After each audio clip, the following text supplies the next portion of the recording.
Boa noite a todos, sejam todos muito bem-vindos e acolhidos no amor do Cristo. É com satisfação e com muito prazer que estamos aqui mais uma vez reunidos na doutrinária da Casa da Esperança, na modalidade online. Agora com um estudo novo do livro, As Primícias do Reino, de Amélia Rodrigues, psicografado pelo médium Divaldo Franco. Esse livro, ele traz grandes reflexões. Mas antes, vamos às nossas orações, vamos elevar os nossos pensamentos, vibrar no amor divino e que acolhamos, todo o sofrimento dessa humanidade com muito amor, com muita fraternidade. São muitas pessoas queridas, entes, e até aquelas que não conhecemos, que está precisando desse amor, dessa caridade, dessa fraternidade, que as nossas orações possam chegar até essas pessoas. Que o nosso Senhor nunca nos deixe desprotegido, sempre nos abraçando com amor e carinho, dando aquilo que é necessário para cada um de nós. Diante da leitura do Evangelho, abrimos hoje o Mal e o Remédio, capítulo 5 dos Bem-aventurados os aflitos. Vossa terra é, pois, um lugar de alegria, um paraíso de delícias. A voz do profeta não ressoa mais aos vossos ouvidos.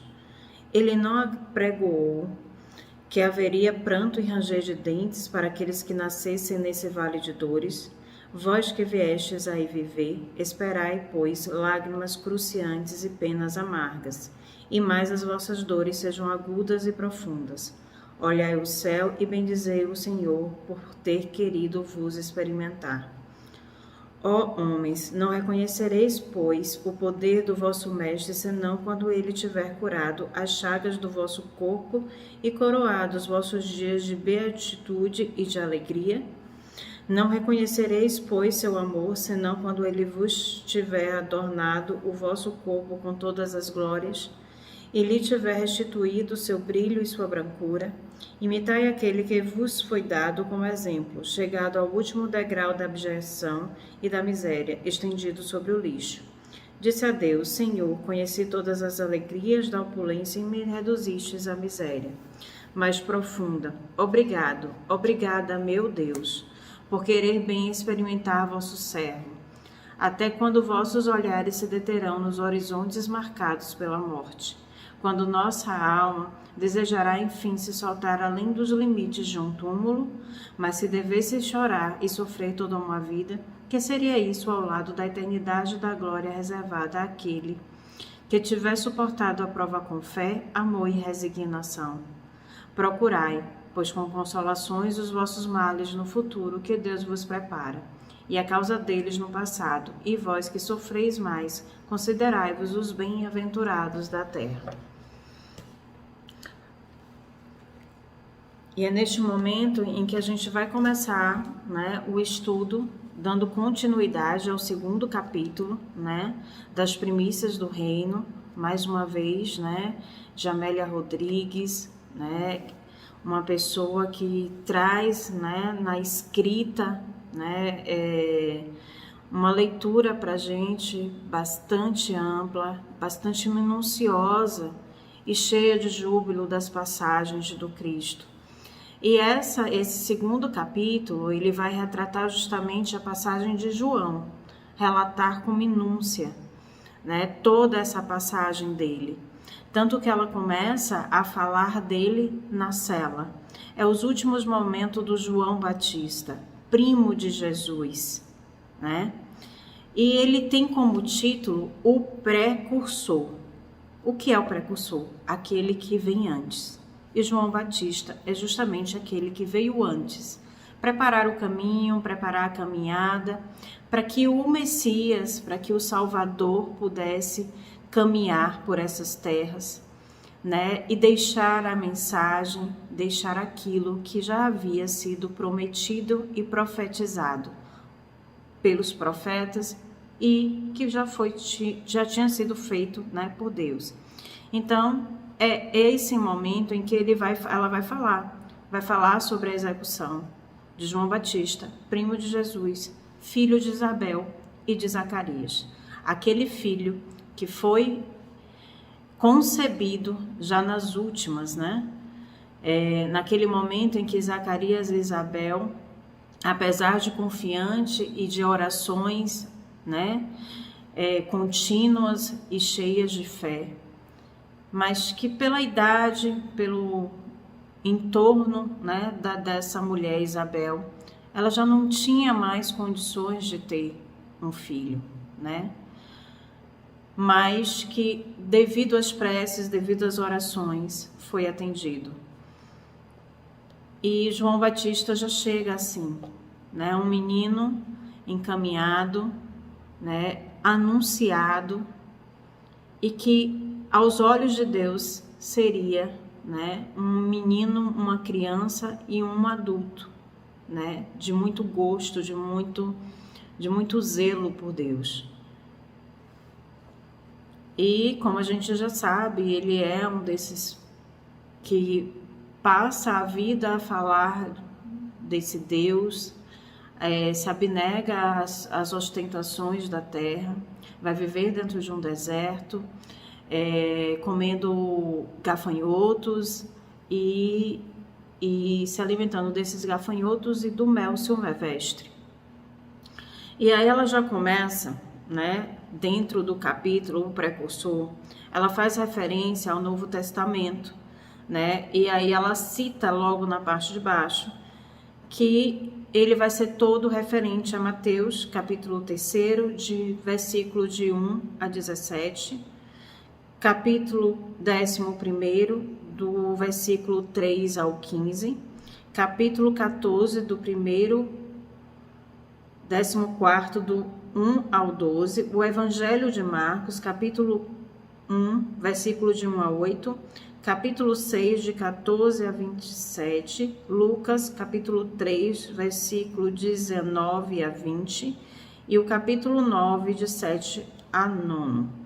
E João, né, capítulo 1, 19 ao 37º versículo, e o capítulo 3, de 27 ao 30. Né? E aí você vê como é abrangente esse capítulo.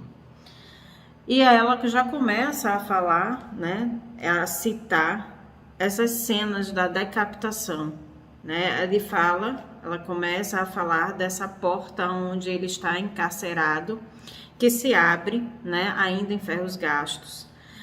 E uma figura grotesca assomou a soleira, erguendo o alfange, né, brilhante, de encontro ao retalho de luar que invadira a estreita cela.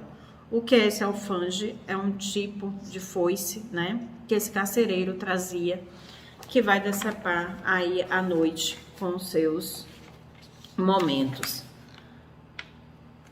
né? E todos esses detalhes a gente vai perceber que a Amélia Rodrigues ela traz devido às suas pesquisas no plano espiritual. E traz com uma minúcia, com uma cautela, com detalhes nunca antes vistos, né? E aí ela vai narrar que a partir daí, lá em Maqueronte, ou Maqueiro, que é uma fortaleza construída à margem oriental do Mar Morto, na região da Pérea, né, onde está sendo localizado, ele já ficou ali por mais de 10 meses, dolorosos meses de cativeiro. E que ali ele passou aqueles momentos refletindo, pensando sobre a sua vida. Mas ela ressalva, é verdade que não sofrera suplícios. Ou seja, ele não foi massacrado, ele não foi martirizado, ele não sofreu na carne, né, nenhum tipo de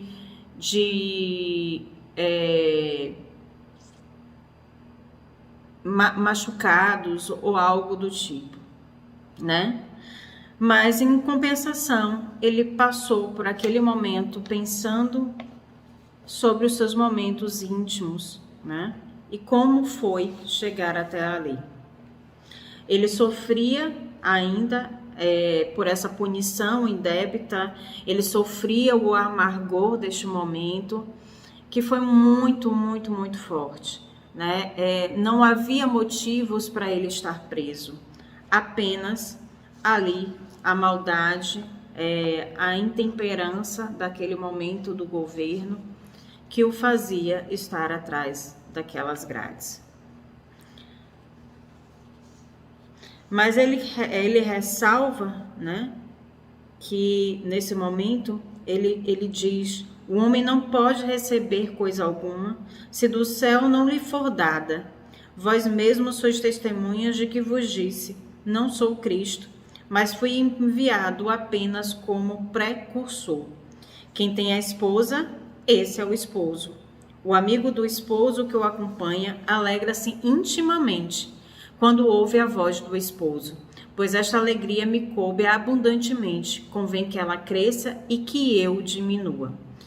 Quando ele traz essa fala, né, ele já diz que ele, né, que ele não é o Cristo, ele está longe de ser o Cristo, né? Mas ele veio antes, né, para poder anunciar, para poder mostrar como um amigo faz ao anunciar o esposo e a esposa que está ali em alegria neste momento de contemplação.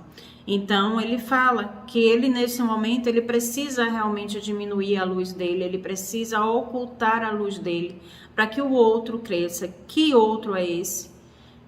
O Jesus, o Nazareno, o Salvador, o Messias. E ele precisa ter esse momento de crescimento. E é necessário que João Batista nesse momento se oculte. Né? É um momento onde ele vai falar muito, né?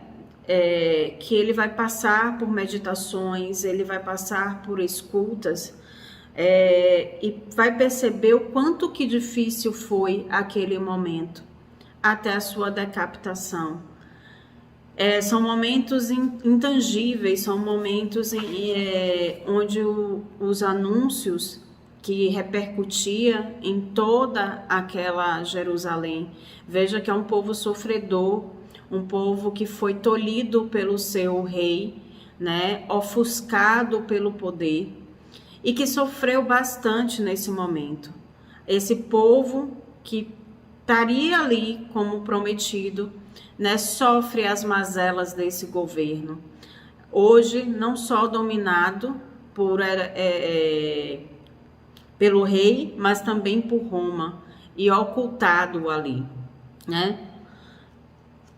E a gente não pode esquecer que tudo na vida de João Batista, ele transcorre de maneira incomum a uma vida de um espírito normal, de um espírito sofredor, de um espírito carnal, né? Veja que ele foi oferecido em circunstâncias transcendentais, né, para Zacarias e para Isabel, como eu havia falado anteriormente, que seus pais eles receberam esse anunciado quando já não esperavam, né? E aí tem um momento no Novo Testamento que fala: nada receeis a Zacarias, pois que a tua oração foi escutada. A tua mulher Isabel dar-te-á um filho, ao qual porás o nome de João. Veja que até o nome já tem.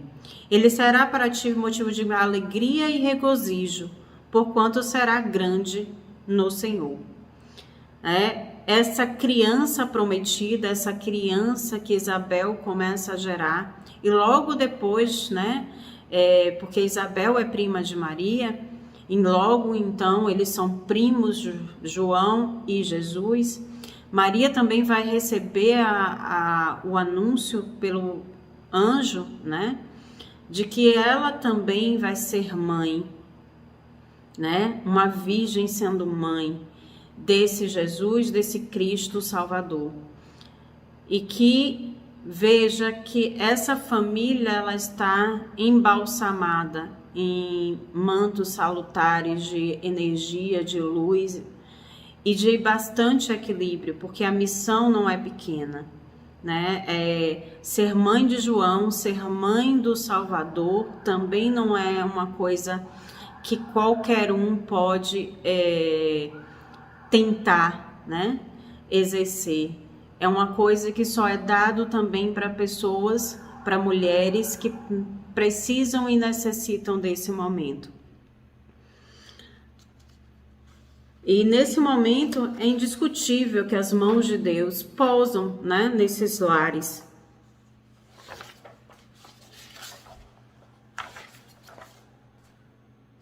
Em outro momento, né, o clima de inverno, né, ele passa e ele pensa na imagem das tamarindeiras, do Mar Morto, do deserto. E como ele, né, ele vai começar a agir na questão do batizado, João. Né? O que é o batismo? A limpeza, a purificação desse ser diante das mazelas que ele já traz, diante dos problemas que ele tem. E ele vai fazer esse momento do batismo com a água dos rios Jordões, né, com uma significação de pureza, de purificação, de limpar aquilo que o outro trouxe, aquilo que o Espírito trazia de errado, como um momento de vou me limpar deste pecado e dos demais que eu trago. E iniciar, veja que o batismo traz também essa significação de renascer, não de, ou então de ressurreição, mas não de ressurreição de que eu morri e preciso viver em outro corpo, né? Ou então no mesmo corpo, mas uma ressurreição de espírito, uma ressurreição de que eu estou limpo agora. Eu posso agora ter um novo caminhar, um novo despertar, um caminho de amor, de fraternidade, de amor. E veja que esse Cristo, ele vai de encontro ao João e ele se recorda desse momento em que ele chega para ser batizado, né? Mas João, ele vai falar, né, que eis o Cordeiro de Deus que tira o pecado do mundo. Este é de quem eu dizia: após mim vem um homem que é maior que eu, porque existia antes de mim.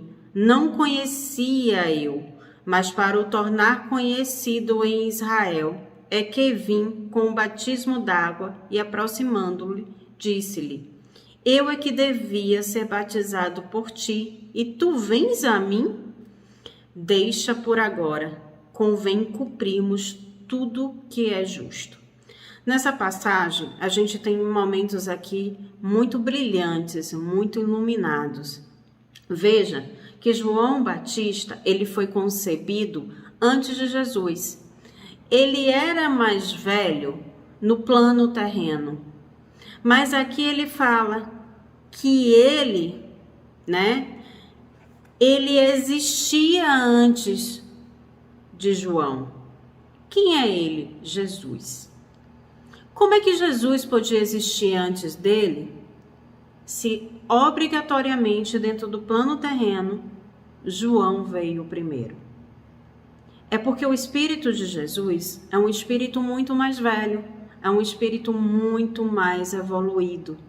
Veio antes, evoluiu antes, cresceu antes, né? Apesar deles não se conhecerem, mas eles sabiam que existiam ali por um propósito de se cumprir a lei, de se cumprir aquilo que foi determinado por profecia.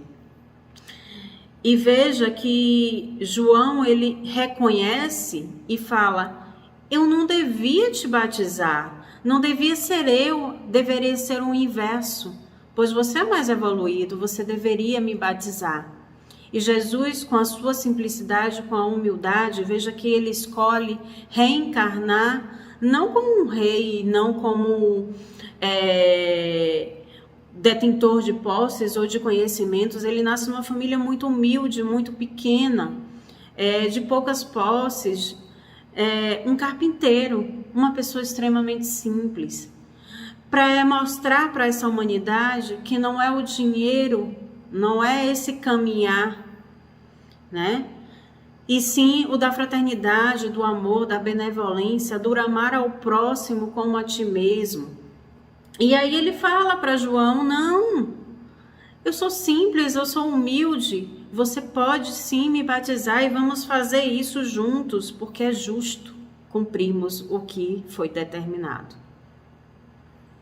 né?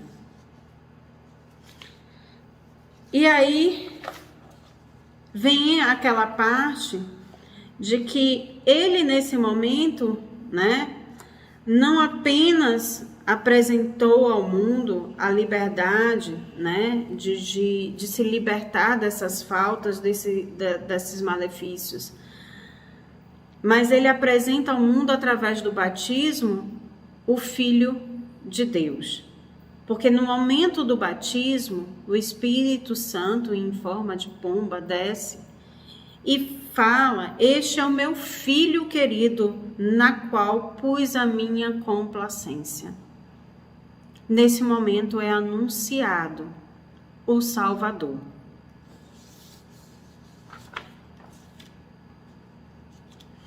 E logo depois do seu batismo, Jesus segue seu caminho, segue sua caminhada, e eles não voltam mais a se ver, né? Ele não teve a felicidade de dialogar com ele. A vida segue tranquila, calma, né? Veja que nesse momento ele traz esse anúncio de que não só Jesus era mais verbo, mas ele se concretizava na carne, né?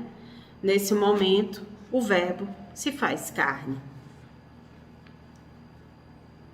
Mas ele não pode pensar só nisso. Ele começa a entrar em júbilo, né? Com as coisas que esse mundo traz, com essas coisas que foi oportunizado para ele. Porque sempre perguntam, né? Se ele era o Cristo ou ele era o Elias esperado. Porque havia um momento em que esse Elias era esperado. E quem era esse João, né? E aí a gente precisa recordar um pouco a história do Elias, né? Quem foi Elias? Elias, ele está registrado a sua história no Antigo Testamento como um dos apóstolos, né? Como um dos apóstolos não, como um dos profetas, né? Conhecido por ter realizado grandes feitos em nome do Senhor. Por meio de suas profecias, ele desceu o fogo do céu, ele choveu, tornou a viver o filho de uma viúva, e entre outros, ele foi arrebatado como uma carruagem de fogo. E é assim, né, que ele se apresenta, inclusive, junto a Moisés durante a transfiguração de Jesus. Né? Viveu no reino de Acabe e sua história está relatada na Bíblia, né? No livro de Reis 1. Mas ele continua a sua trajetória narrando, né? Nesse momento. E aí ele fala que na Galileia, né? Um dos rabis interrogaram, né? És tu aquele que há de vir ou devemos esperar por outro? E ele fala: ide, respondeu jubiloso, e contai a João o que ouvis e vedes: os cegos veem, os coxos andam, os leprosos tornam-se limpos, os surdos ouvem, os mortos ressuscitam, e aos pobres é anunciada a boa nova. Feliz de quem não se escandalizar de mim, né? Isso é um discípulo de João que vai a um encontro de Jesus, nesse momento desse cárcere privado, né? De que ele está ali, apesar de não ser maltratado, mas ele fica, né, muito depressivo, muito triste com tudo que está acontecendo, não entendendo muito bem, mas com resignação e com fé diante dos processos que Deus deixou nos seus caminhos. E aí Jesus vai responder, né, que ele está ali já operando, ele já está fazendo o cego ver, ele já está fazendo o coxo andar, ele já está ali curando leprosos, fazendo mortos ressuscitarem, né? E que a boa nova está chegando e que ele não se espante, ele não fique, ele se alegre, ele entre em júbilo, porque o momento está chegando. Né? E nos lábios do Rabi, né, ele fala uma coisa: em verdade eu vos digo que entre os filhos de mulher não surgiu quem fosse maior que João Batista. Entretanto, a menor do reino dos céus é a maior que ele. Desde os dias de João Batista até hoje, o reino dos céus sofre violência e os homens violentos o tomam de assalto, porque todos os profetas e a lei, até João, vaticinaram. Ele, porém, se o quiserdes aceitar, é o Elias que há de vir. Quem tem ouvidos para ouvir, ouça. Sim, João é Elias, reencarnado, abrindo caminhos e preparando estradas. Preparando estradas para o Jesus, para o Messias, preparando estradas para que ele venha, para que ele abra essas portas e esses caminhos da salvação, para que ele mostre para a humanidade que sim, o amor, a fraternidade, a paz, a tranquilidade pode reinar sim, que tudo é possível se fazer quando se tem Deus dentro do coração, quando ele é a prioridade, quando ele é a necessidade, tá? Então essa verdade já está anunciada, né? Já está aí. E aí a Amélia Rodrigues fala: a verdade está anunciada, luz nova, proteja-se nos dédalos, nos emaranhados dos caminhos da ignorância multimilenar. E aí logo depois, a autora, a escritora, né, ela vai falar, né, de momentos dessa morte de João, da decapitação dele, né? Aonde Herodíade, né, e Salomé, que é a filha dela, vai estar envolvida nesse cenário, nessa trama, né, dessa morte. O rei Herodes, ele tá chegando, né? Tá chegando em Maqueronte para um festim. O festim quer dizer o aniversário dele.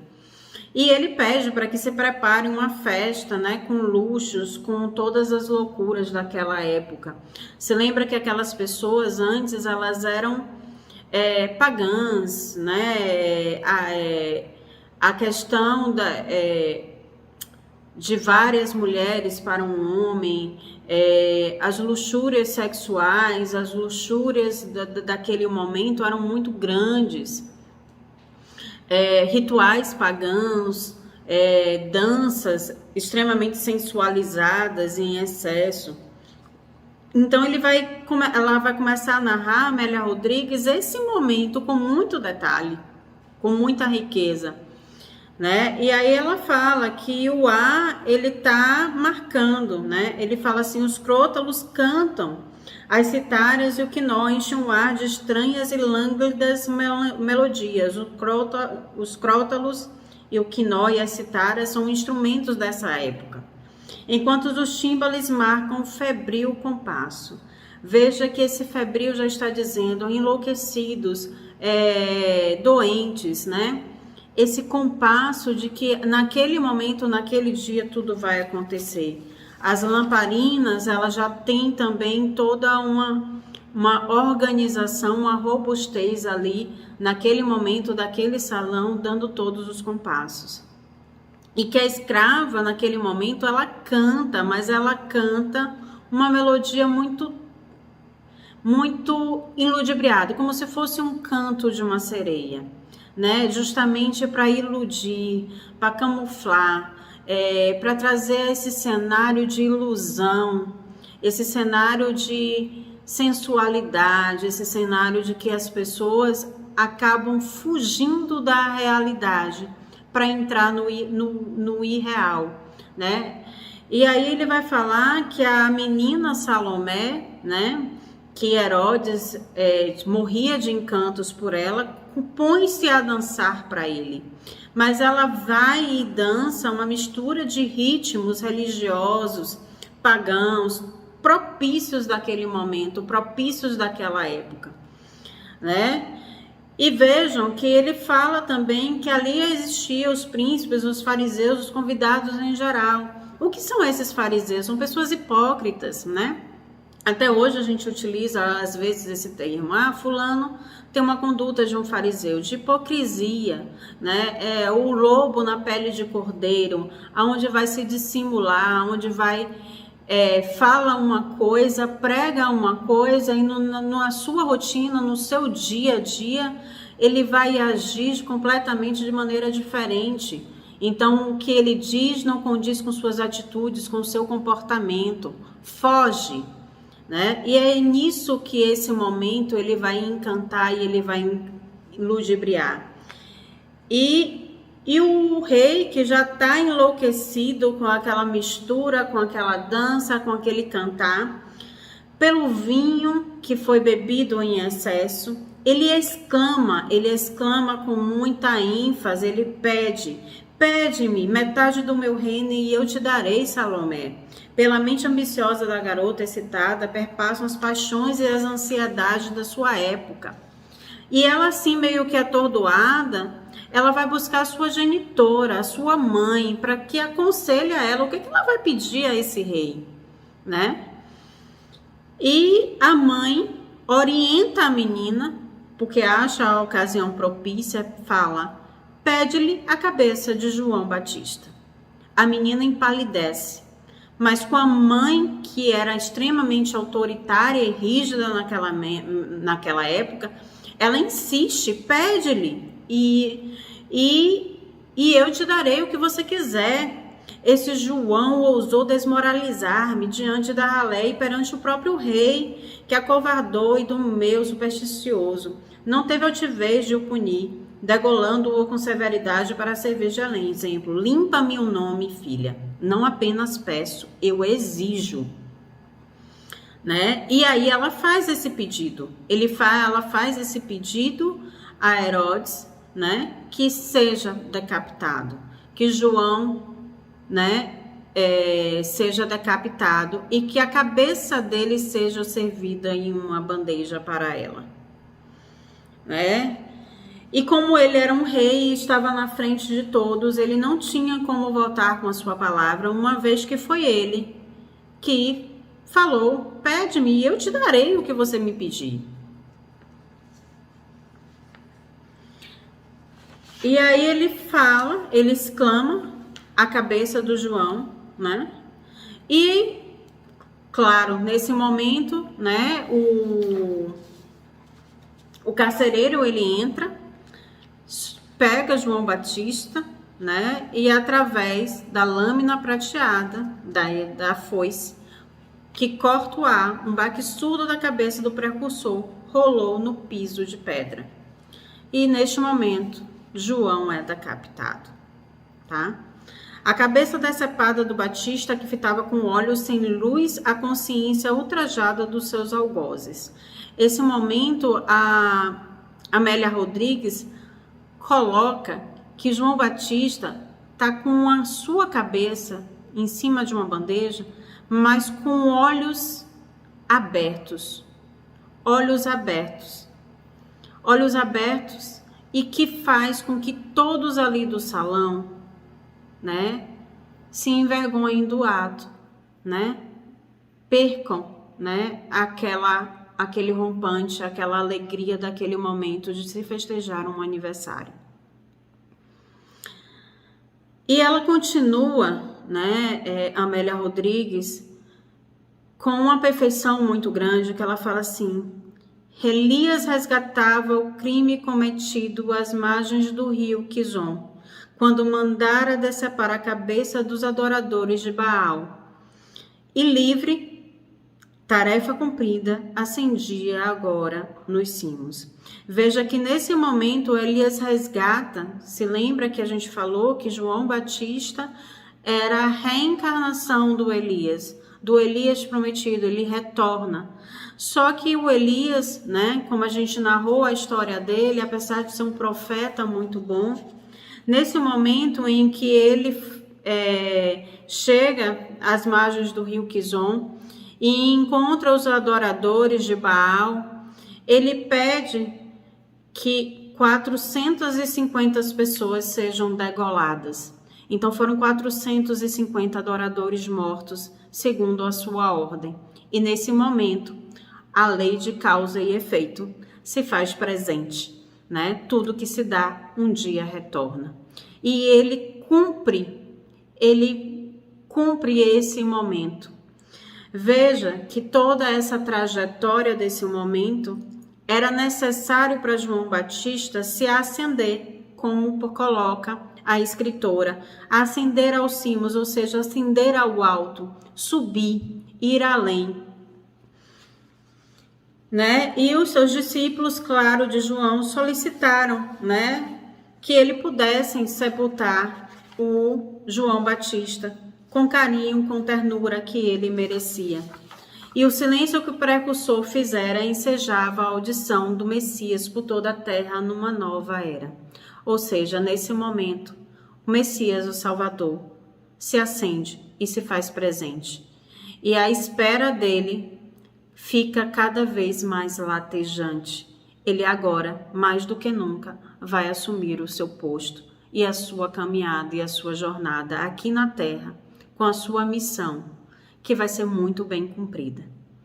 Assim a gente termina o 2º capítulo. Muito obrigada. Vamos fazer a nossa oração de encerramento. Que Deus nos ajude neste processo, né? Planetário de transição. Que a gente possa crescer e evoluir também com cada dia, com cada minuto, com cada segundo das nossas vidas. Lembrem-se que a vida é uma eterna caminhada, um eterno andar de momentos onde a gente aprende. Ninguém passa por esse momento terreno sem aprender. E que a gente esteja com a nossa consciência aberta, com o nosso coração aberto, com os nossos olhos abertos nesse despertar. E é claro que para despertar a gente precisa aprender sempre, tá? Então vamos elevar a nossa consciência e agradecer ao nosso Senhor, agradecer a essas passagens de espíritos iluminados que nos faz grandes hoje pela sua jornada. Obrigada, Senhor, pelas nossas famílias, pelos nossos amigos, pela nossa humanidade. Que nunca falte amor e luz e fraternidade no nosso caminhar, que a gente seja sempre um ombro amigo para acolher aqueles que necessitam, que a gente seja, sim, mãos que afagam, que acalentam, que acalmam os corações aflitos. Gratidão por ter tudo, né, necessário para a nossa evolução e para o nosso aprendizado. Que esses anjos de luz que nos acompanham, que os dê força para suportar junto conosco todas as nossas adversidades, pois eles sofrem e eles passam junto conosco. Que a gente fique em júbilo e em festa, porque cada momento nessa vinda terrena, a gente aprende, a gente tem novas oportunidades. Obrigada, Senhor, por tudo. Que assim seja. E encerramos essa doutrinária com aqueles enormes abraços, mas antes dos abraços, não vamos esquecer que os nossos passistas virtuais, né, possam irradiar para cada casa, para cada canto, energias de luz, de paz, de amor, para todos aqueles que estão assistindo e para aqueles que não estão, que essa luz e esse amor cheguem indistintamente em qualquer canto do planeta. Recebam os passes e logo depois os nossos abraços fraternos e carinhosos. Uma boa noite. Quanta luz neste ambiente descendo sobre nós, vibrando em nossa mente. quanta luz, quando assim em prece minha alma cresce aos olhos de Jesus. Quanta luz, quando em oração a voz do Mestre fala aos nossos corações. Quanta luz descendo sobre nós.